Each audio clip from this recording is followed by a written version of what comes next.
හරි බලන්න අවකලනේ ගානක් අරන් ඇවිල්ලා තියෙනවා. මේ ගාන කියන්නේ මොකද්ද? y සමානයි 3 x වෙනි බලයක් දීලා තියෙනවා. මෙයාගේ අපිට dy dx එක හොයන්න කියලා තමයි කියන්නේ. හරි. මම කරගෙන යන්නම්. ඔයාලට පුළුවන් ද කියලා ඉස්සෙල්ලාම බලලා ඉන්න. හරි. මම මේකේ 3 x වෙනි බලය ගන්නවා e වල t කියලා.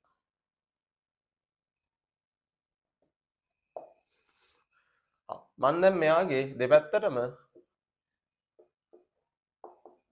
log යොදනවා. ln 3x ln e වල t. අපි දන්නවා දර්ශක නීති වගේ මොකද්ද ලඝු වල නීති. මේ t ඉස්සරහට ගන්න පුළුවන්. අරන් ලියන්න පුළුවන්. x වතාවක් ln 3 t වතාවක් ln e. අපි දන්නවා ln e කියන්නේ කීයද? 1යි. ln t ln e 1යි. ඒ නිසා මට t කියන එක කෙනා ලියන්න පුළුවන් x වතාවක් ln 3 කියලා. එහෙනම් මට මේකෙන් ගන්න පුළුවන් මෙහෙම. දැන් අපි දන්නවා 3 x වෙනි බලය සමානයි e වල t නේ. e වල t වෙනකොට මට ලියන්න පුළුවන් x වතාවක් ln 3 කියලා. දැන් අපි දන්නවා 3 x වෙනි බලය අවකලනය කරන්න බෑ. හැබැයි e වල x ln 3 කියන එක කෙනා අවකලනය කරන්න පුළුවන්. දැන් මට y ලියන්න පුළුවන් 3x නේ. 3x ට සමාන වෙනවා e වල x ln 3. e වල x ln 3. අපි දන්නවා ඝාත්‍රීය ශිතවල අවකලනය.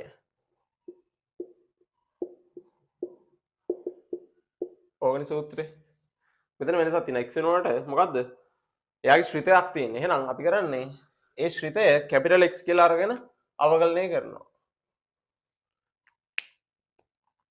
dy යට dx e වල කැපිටල් x. හැබැයි එහෙම ලිව්වහම අපි කැපිටල් x ගේ අවකලනයෙන් වැඩි කරන්න ඕනේ. ඔක අපි උගන්වන දෙයක්. e වල x ආදේශ කරමු. කැපිටල් x ට ආදේශ කරමු.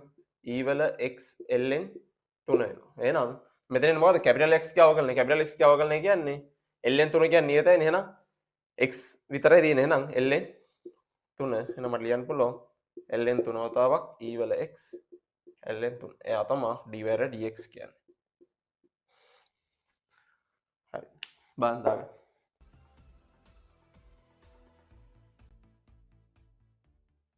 හරි බලන්න අවකලනේ ගානක් අරන් ඇවිල්ලා තියෙනවා. මේ ගාන කියන්නේ මොකද්ද? y සමානයි 3 x වෙනි බලයක් දීලා තියෙනවා. මෙයාගේ අපිට dy dx එක හොයන්න කියලා තමයි කියන්නේ. හරි. මම කරගෙන යන්නම්. ඔයාලට පුළුවන් ද කියලා ඉස්සෙල්ලාම බලලා ඉන්න. හරි. මම මේකේ